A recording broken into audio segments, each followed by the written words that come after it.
जय हिंद दोस्तों, 1 अप्रैल 2026 से इनकम टैक्स एक्ट 2025 लागू हो चुका है। अगर आप एक ट्रस्ट हैं, सोसाइटी है, एनजीओ है, सेक्शन 8 की कंपनी है, तो आप लोगों ने भी भली भांति सुना होगा कि सरकार की किसी भी तरह की कोई आपको दोस्तों ग्रांट लेनी है, CSR 1 का फंड लेना है, तो आप लोगों को अपनी संस्था को सेक्शन 80G और 12A के अंदर रजिस्टर करवाना पड़ता था। लेकिन अभी सेक्शन 80G और 12A के नाम चेंज हो चुके हैं। दोस्तों, आपको दो तरह से रजिस्ट्रेशन करवाना पड़ता है, एक प्रोविजनल होता है और एक फाइनल होता है। अगर आपने अपनी नई संस्था बनाई है और किसी भी तरह की कोई एक्टिविटी अभी तक स्टार्ट नहीं हुई है, तो आपको प्रोविजनल रजिस्ट्रेशन अप्लाई करना होता है। दोस्तों, ये प्रोविजनल रजिस्ट्रेशन 3 साल तक वैलिड होता है। अगर आपने कोई एक्टिविटी प्रोविजनल रजिस्ट्रेशन लेने के बाद स्टार्ट कर दी है, तो आपको जैसे आप एक्टिविटी स्टार्ट करते हैं उसके विदिन 6 मंथ आपको फाइनल के लिए अप्लाई करना पड़ता है। दोस्तों, पहले फॉर्म 10A भरा जाता था जो सेक्शन 80G और 12A के लिए हुआ करता था, लेकिन अब जो सेक्शन 80G जो होता है आपका, उस सेक्शन को दोस्तों कर दिया है 354 सब सेक्शन 2 टेबल नंबर 1 कर दिया है। अगर बात करें सेक्शन 12A की, तो इस सेक्शन को अब section 332 sub section 1 table serial number 1 कर दिया गया है। मतलब 80G 12A के सेक्शंस भी बदल गए हैं। जो फॉर्म आपका 10A हुआ करता था, अब ये फॉर्म 104 104 नंबर हो जाएगा। दोस्तों, 104 के अंदर आपको प्रोविजनल रजिस्ट्रेशन तो वैसे ही अप्रूव हो जाता है, इसमें यहां पर ज्यादा इंक्वायरी नहीं आती है। बात आती है फाइनल रजिस्ट्रेशन की, जो 105 के अंदर होता है, उसको हमने एक सेपरेट वीडियो में डिस्कस कर रखा है। तो आज की इस वीडियो में फॉर्म नंबर 104 जो पहले सेक्शन 80G और 12A होता था, उनको आपको कैसे अप्लाई करना है घर बैठे ही, उसके बारे में जान लेते हैं। फिर भी कोई डाउट क्वेरी क्वेश्चन हो तो कमेंट करें। और दोस्तों, किसी भी तरह की प्रोफेशनल हेल्प आपको हमसे चाहिए तो दिए गए नंबर पर कॉल, मैसेज, व्हाट्सएप कर सकते हैं। तो दोस्तों, 80G 12A का जो रजिस्ट्रेशन हुआ करता था आपकी चैरिटेबल संस्था को इनकम टैक्स के अंदर रजिस्टर करने के लिए, अब आपको फॉर्म नंबर 104 प्रोविजनल के लिए, 105 फाइनल के लिए भरना पड़ेगा। आप जैसे ही incometax.gov.in की वेबसाइट पर आ जाएंगे, यहाँ पर आपको लॉगिन और रजिस्टर के 2 ऑप्शन दिखाई देंगे।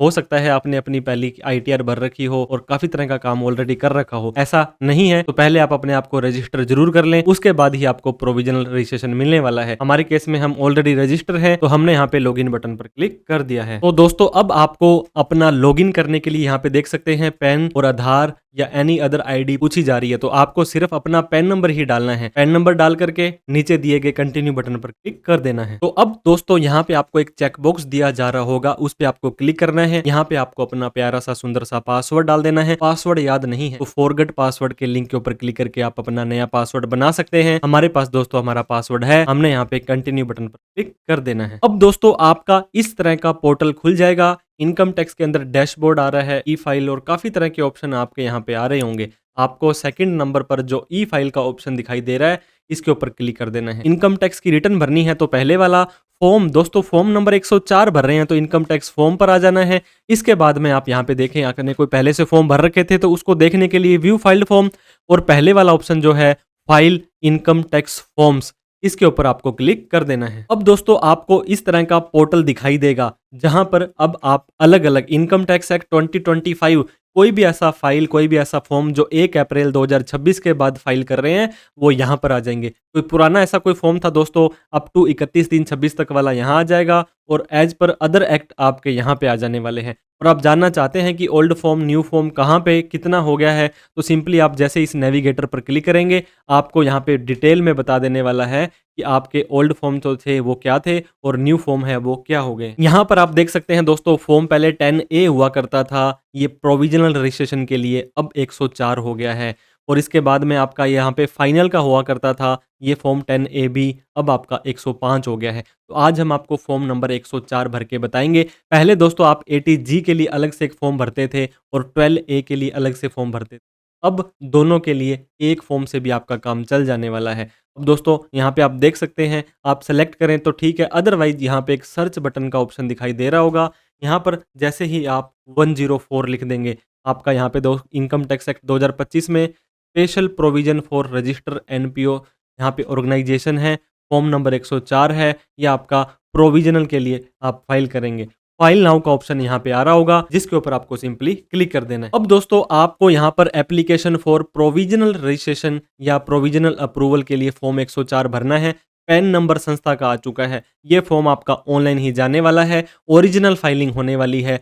टैक्स ईयर दोस्तों टैक्स ईयर पहले तो फाइनेंशियल ईयर असेसमेंट ईयर होता था 1/4/26 से लेकर के 31/3/2027 वाला जो साल है, ये टैक्स ईयर आपका 26-27 होने वाला है। आप यहाँ पे देखें ऑटोमेटिक 26-27 आ रहा है, ना तो इसे आगे वाला, ना ही इसे पीछे वाला साल आ रहा है। कोई दिक्कत नहीं है, टैक्स ईयर 26-27 को सेलेक्ट करना है, इसके बाद में कंटिन्यू बटन पर क्लिक कर देना है। तो दोस्तों यहाँ पर एक मैसेज, एक वार्निंग टाइप से आपके पास में आ जाएगा, जहाँ पर लिखा जा रहा है अगर आपकी बिज़नेस की एक्टिविटी ऑलरेडी स्टार्ट हो चुकी है, कमेंस हो चुकी है, फिर आपको प्रोविज़नल 104 के अंदर नहीं जाना है, फिर आपको फॉर्म नंबर 105 में फाइनल रजिस्ट्रेशन के लिए अप्लाई करना है। हमारा दोस्तों एक्टिविटी स्टार्ट नहीं हुई है, हमने ओके पर क्लिक किया, लेट्स गेट स्टार्टेड के ऊपर अब हमें क्लिक कर देना है। जिस हिसाब से हम इस फॉर्म को भरने वाले हैं, यहाँ पर दोस्तों आप देख सकते हैं अलग-अलग डिटेल्स आपको दी जाएँगी, इनको वन बाय वन भरना है। यहाँ पे पर्टिकुलर ऑफ द एप्लीकेंट, संस्था का नाम, पैन, एड्रेस वगैरह यहाँ पे आ जाएगा। यहाँ पर आपकी बेसिक इनकॉर्पोरेशंस की डिटेल, एप्लीकेंट्स के कॉन्टैक्ट डिटेल्स वगैरह यहाँ पे आ जाएँगे। फिर यहाँ पे जो-जो अटैचमेंट्स आपको देनी है, आपको अंडरटेकिंग यहाँ पे देनी है, और जैसे ये सारा का सारा काम आप कर देंगे, नीचे फिर आपको दोस्तों प्रीव्यू बटन पर चले जाना है। तो हमारा दोस्तों पार्ट ए के अंदर हम क्लिक कर देते हैं। जैसे ही पार्ट ए में क्लिक करते हैं, हमारा नेम, हमारा पैन नंबर, मेल आईडी, हमारा एड्रेस और हमारा कॉन्टैक्ट नंबर ऑटोमेटिक आ चुका है। हमें नीचे दिए गए सेव के बटन पर क्लिक कर देना है। हमारा दोस्तों ये देखिए पहला स्टेप बड़े ही आसानी से कंप्लीट हो चुका है। अदर इन्फॉर्मेशन के अंदर अब हमें आ जाना है। अदर इन्फॉर्मेशन के अंदर दोस्तों यहाँ पे आपको काफ़ी तरह की चीज़ें पूछी जाएँगी। पहले जो 6 नंबर का पॉइंट है, ये बोलता है एप्लीकेशन फॉर। अब दोस्तों यहाँ पे आप देख सकते हैं सेक्शन 332(3) और 354(2), आपको इन सेक्शंस का कंपैरिजन करना है, वो भी आप इनकम टैक्स के पोर्टल पर जाकर के कर सकते हैं। मैं आपको एक बार के लिए इनकम टैक्स के पोर्टल पर लेकर के आ जाता हूँ। तो जैसे ही दोस्तों इनकम टैक्स india.gov.in की एक वेबसाइट है, वहाँ पर अगर आप आ जाएंगे, इनकम टैक्स प्रोविजंस पर आपको यहाँ पे आ जाना है, इनकम टैक्स एक्ट 2025 पर आपको आ जाना है। यहाँ पर आने के बाद में आप देख सकते हैं दोस्तों इनकम टैक्स एक्ट 2025 आ रहा है, और नीचे आपको यूटिलिटी भी दी जा रही है कि ओल्ड सेक्शन और न्यू सेक्शन का कंपेरिजन अगर आपने करना है, इसके ऊपर आपको सिंपली क्लिक कर देना है। अब मान लीजिए आपका दोस्तों 332(3) वाला सेक्शन था, अब यहाँ पे यूटिलिटी में आना है, आपको 2025 का कौन सा सेक्शन 332 है और ब्रैकेट के अंदर आपका 3 अगर आपने यहाँ पे करना है, देखना है, आप जैसे ही यहाँ पे क्लिक करेंगे तो जैसे ही यहाँ पे 332 लिख देंगे दोस्तों, यहाँ पे new section application for registration करके आ रहा है, इस पे जैसे आप क्लिक करेंगे, अब यहाँ पे आपको दिखा देगा दोस्तों 12A है, 12A भी है। दूसरा सेक्शन दोस्तों 354(2) आपका यहाँ पे आ रहा है, और जैसे ही आप यहाँ पे 354 को सिलेक्ट कर लेंगे, आपका यहाँ पे देख सकते हैं ATG आ रहा है। तो इसका मतलब आपको यहाँ पे समझ आ गया होगा कि ATG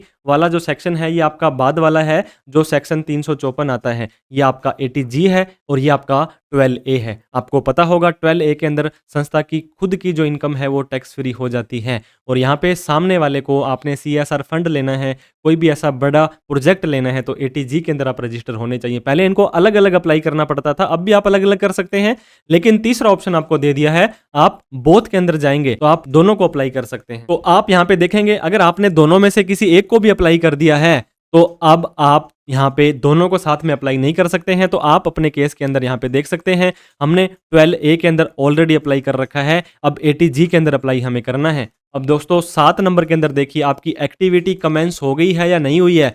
अगर आप सिंपली यस कर देंगे तो आप यहाँ पे इनएलिजिबल हो जाएंगे। ये देखिए, ये पहले ये केस नहीं होता था, अब ये बोलता है कि फॉर्म नंबर 105 भरिए अगर आपकी एक्टिविटी स्टार्ट हो गई है। हमारी दोस्तों एक्टिविटी स्टार्ट नहीं हुई है, हमने यहाँ पे नो के ऊपर क्लिक कर दिया है। अब आपसे पूछेगा कि आपकी ट्रस्ट इरिवोकेबल है ट्रस्ट डीड के हिसाब से, तो दोस्तों ये हमेशा यस ही होना चाहिए। अगर आप नो कर देंगे तो ये फिर बोल देगा कि आप पहले इसे इरिवोकेबल करवाइए, तो यहाँ पर भी आपको यस करना है। इसके बाद में आपका दोस्तों whether any application for registration approval made by the past में पहले कोई भी ऐसी एप्लीकेशन आपने लगाई थी वो रिजेक्ट हो गई थी क्या?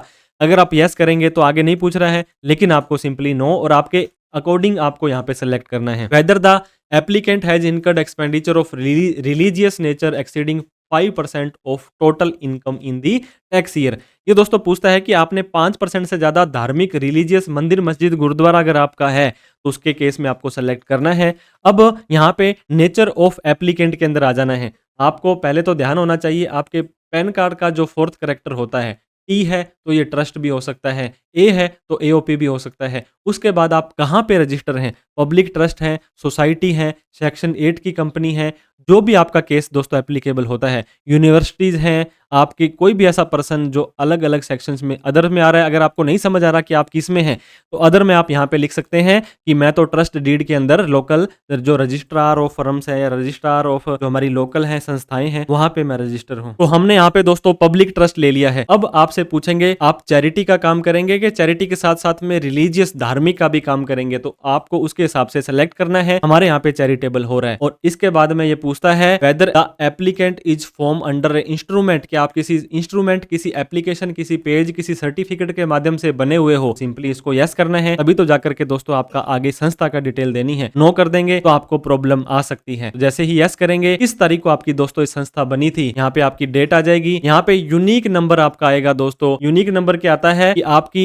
जो, जैसे कि मान लीजिए आपका 17 नंबर भाग 2005-6 इस तरह से कोई रजिस्ट्रेशन नंबर है, वो आपको यहाँ पे डालना है। यूनिक नंबर के बाद किस अथॉरिटी ने वो नंबर आपको ग्रांट किया था। अब इसके बाद में दोस्तों आपको अपना ऑब्जेक्ट्स लेने हैं। आपकी जो संस्था है उसको एप्लीकेंट बोला जाता है। आप गरीबों की भलाई करेंगे, शिक्षा के लिए, मेडिकल के लिए, योगा के लिए, एनवायरमेंट के लिए, जो काम आपने करने हैं दोस्तों उसको आपको यहाँ पे सेलेक्ट कर लेना है। और जो इस लिस्ट में नहीं आता है वो लास्ट के अंदर advancement of any other object of general public utility, इसको भी सेलेक्ट कर लेना है ताकि आपके जो इसके अंदर ऑब्जेक्ट नहीं आ रहे हैं वो आप यहाँ पे आ जाएंगे। Specify the charitable purpose if advancement of any other objectives हैं। दोस्तों आपको लगता है कि कोई ऐसा ऑब्जेक्ट है आपका जो आपको इनमें से नहीं आता है, तो यहाँ पे आप सिंपली मेंशन कर सकते हैं, जैसे कि एनवायरमेंट हो गया, एजुकेशन हो गया, जो भी आपका रोड सेफ्टी हो गया वो आप डाल सकते हैं। इसके बाद में दोस्तों 17 नंबर पॉइंट में आपसे पूछा जाएगा वेदर आपकी जो संस्था है इनकम टैक्स एक्ट 1961 2025 के अलावा किसी और के अंदर भी रजिस्टर्ड है या नहीं है।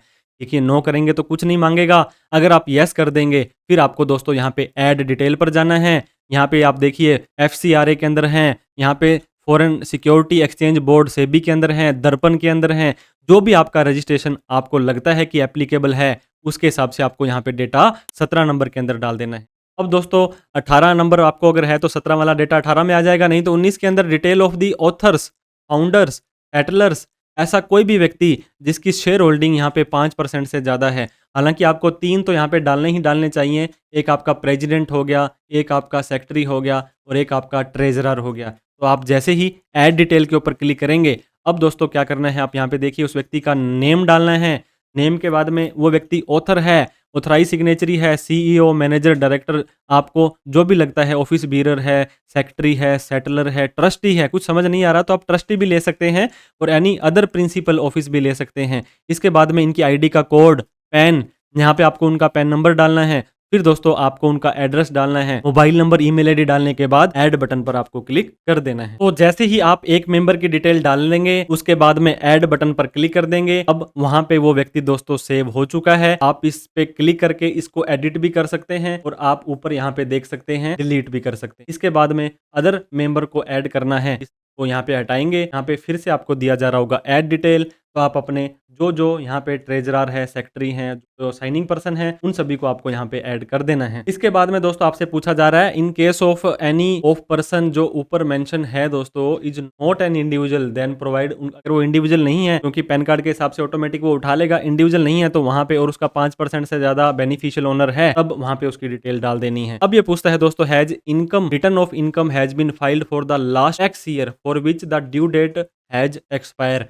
अब इसका क्या मतलब हुआ दोस्तों, मान लीजिए आप अप्रैल में, मई में ये फॉर्म को भर रहे हैं और ये पूछता है पिछले टैक्स ईयर की ड्यू डेट निकल चुकी है। पिछले टैक्स ईयर की क्या थी, 31 जुलाई 2025 थी, वो निकल चुकी है। अभी इस साल की तो दोस्तों टैक्स ईयर आपका पहला ही हुआ है, इसकी तो ड्यू डेट अभी निकली नहीं है। तो आप अपने हिसाब से सेलेक्ट करेंगे कि आप जिस टाइम ITR भर रहे हैं उससे पिछले साल की ITR की जो ड्यू डेट्स है वो एक्सपायर हो गई है या नहीं हुई है। के बाद में आपको सेव बटन पर क्लिक कर देना है। तो जैसे ही दोस्तों आप यहाँ पे सेव बटन पर क्लिक कर देंगे, अब यहाँ पे आप देख सकते हैं आपका पार्ट B है, ये भी कंप्लीट हो चुका है। अब बात आती है अटैचमेंट्स की। बहुत सारे लोग यहाँ पे कंफ्यूज हो जाते हैं कि क्या अटैचमेंट हमें देनी है, क्या अटैचमेंट हमें नहीं देनी है। अटैचमेंट देने से पहले 5 MB से कम की PDF होनी चाहिए या जिप के अंदर हो सकता है, और इसी फॉर्मेट में आपको सारे के सारे डॉक्यूमेंट देने हैं। तो दोस्तों अब यहाँ पे अटैचमेंट्स के अंदर आप देख सकते हैं कितनी सारी चीज़ें आपसे मांगी गई हैं। Self certified copy of the trust deed, अगर आपकी ट्रस्ट है, सोसाइटी है, सेक्शन 8 की कंपनी है, तो आप अपना रजिस्ट्रेशन सर्टिफिकेट यहाँ पे डाल दीजिए। ये देखिए रेड मार्क लगा हुआ है। इसके अलावा आप नीचे जैसे ही जाएंगे आपको लगभग किसी भी चीज़ में ट्रेडमार्क नहीं मिलेगा, यहाँ मिल जाएगा दोस्तों detailed note on the proposed activity of the applicant. कि अभी यहाँ पे दोस्तों जो आपका प्रोविज़नल फ़ॉर्म नंबर जो 104 जो आप भर रहे हैं, इसके अंदर आपने अभी तक काम स्टार्ट नहीं किया है और क्या काम करने वाले हैं, वो काम या तो आप अपने लेटर हेड पे लिख सकते हैं, एक्सेल के अंदर शीट बना करके दे सकते हैं, उसको आपको यहाँ पे अटैच कर देना है। एनी अदर डॉक्यूमेंट में आप संस्था का पैन, बैंक स्टेटमेंट, आप अपने ऑथराइज़ सिग्नेचरी के पैन, आधार, जो भी डॉक्यूमेंट आईटीआर है आपके पास, ऑडिट रिपोर्ट है, वो सारी की सारी चीज़ें यहाँ पे अपलोड कर देनी है। उसके बाद में सेव बटन पर कर देना है। तो दोस्तों यहाँ पे आपको A1 के अंदर, A2 के अंदर, यहाँ पे आपको A4 के अंदर 3 अटैचमेंट्स तो ये डाल देनी है और लास्ट के अंदर आप जब आएँगे A8 के अंदर अटैचमेंट डाल देनी है। फिर आपको सेव बटन पर देना है। यहाँ पे part A, part B attachment आपकी कंप्लीट हो चुकी है। अंडरटेकिंग अब आपको देनी पड़ेगी कि बिल्कुल सही है, मेरा ये नाम है, मेरा ये काम है, मेरा ये पैन नंबर है और मैंने यहाँ पे ये जो पैन नंबर है, जितनी भी डिटेल आपको दी है, वो सारी की सारी डिटेल बिल्कुल सही है। अब इसके बाद में दोस्तों इस फॉर्म को कौन-सी जगह पर बैठ कर के भर रहे हैं, किस तारीख को भर रहे हैं और आपके सिस्टम का आईपी एड्रेस आ जाएगा ताकि आपको ट्रैक किया जा सके, कुछ गलत इन्फॉर्मेशन है तो आपको पकड़ा जा सके। अब हमने दोस्तों सेव बटन पर क्लिक कर दिया है। अब प्रीव्यू बटन के ऊपर क्लिक करेंगे। अब आपको फॉर्म नंबर 104 जो आपने भरा है, वे सारी की सारी डिटेल को एक बार चेक कर लें। आपको लगता है कोई कमी है तो एडिट करके उसे चेंज कर लें। डाउनलोड करके इस पीडीएफ को भी आप आसानी से देख सकते हैं, पढ़ सकते हैं। किसी से चेक करवाना है तो चेक भी करवा सकते हैं। अब सारा का सारा डेटा हमारा सही है। दोस्तों नीचे दिए गए प्रोसीड टू ई-वेरीफाई बटन कर देना है। क्योंकि ई वेरिफिकेशन के बिना आपका ये फॉर्म सबमिट नहीं होगा। आपसे पूछता है कि सच में आप इसे वेरीफाई करना चाहते हैं? बिल्कुल करना चाहते हैं। हमने यहाँ पे येस बटन पर क्लिक कर दिया है। अब दोस्तों फिर से आपको ये पूछेगा कि आप कैसे वेरीफाई करना, यहाँ पे देखिए आप आधार ओटीपी से कर सकते हैं, डिजिटल सिग्नेचर से कर सकते हैं, बैंक ई आपके जो साइनिंग पर्सन है उनके आधार कार्ड में जो नंबर जुड़ा हुआ है दोस्तों पर एक आपको चाहिए। कंटिन्यू पर क्लिक करेंगे, आई एग्री पर क्लिक करके जनरेट आधार ओटीपी आप जैसे ही कर देंगे तो आपके साइनिंग पर्सन के जो दोस्तों आधार कार्ड में मोबाइल नंबर जुड़ा हुआ है, एक 6 डिजिट का ओटीपी यहाँ पे चला जाएगा, उसको आपको यहाँ पे डाल देना है। तो जैसे ही हम हमारा ओटीपी डालने के बाद वैलिडेट बटन पर दोस्तों क्लिक कर देंगे। अब फिर से आपसे पूछेंगे कि लास्ट के अंदर आप इस फॉर्म 104 को सच में भरना चाहते हैं, सबमिट करना चाहते हैं, तो आपको दोस्तों दिए गए येस बटन पर जैसे ही क्लिक कर देंगे। अब यहाँ पे देखिए सबमिटेड सक्सेसफुली हो चुका है फॉर्म नंबर 104, जहाँ पर आप जो पहला इनकम टैक्स का सेक्शन 80G होता था, 12A होता था, इन दोनों का प्रोविजनल रजिस्ट्रेशन आपका विदिन ए वीक आपको ईमेल आ जाएगी। ईमेल नहीं आती है तो आपके पोर्टल पर आप इसे डाउनलोड कर सकते हैं। तो ये था दोस्तों हमारा एक्नॉलेजमेंट नंबर और ट्रांजैक्शंस आईडी। तो दोस्तों एक हफ्ते के अंदर अंदर आपका ये रजिस्ट्रेशन आपकी मेल पर या यहाँ से आप इसे डाउनलोड कर सकते हैं। फिर भी आपकी कोई डाउट, क्वेरी, क्वेश्चन रह गई हो तो आप हमें कमेंट करके दोस्तों पूछें, हम उसका रिप्लाई देने की कोशिश करेंगे। किसी भी तरह की प्रोफेशनल हेल्प आपको ATG, 12A, income tax, GST से रिलेटेड चाहिए तो आप हमारे दिए गए नंबर पर कॉल, मैसेज, व्हाट्सएप भी कर सकते हैं। वीडियो अच्छी लगी हो तो लाइक करके इस वीडियो को हर एक व्यक्ति में शेयर जरूर करें जो अपनी संस्था को इनकम टैक्स के सेक्शन ATG, 12A में रजिस्टर करना चाहता है। Thank you so much. जय हिंद, जय भारत।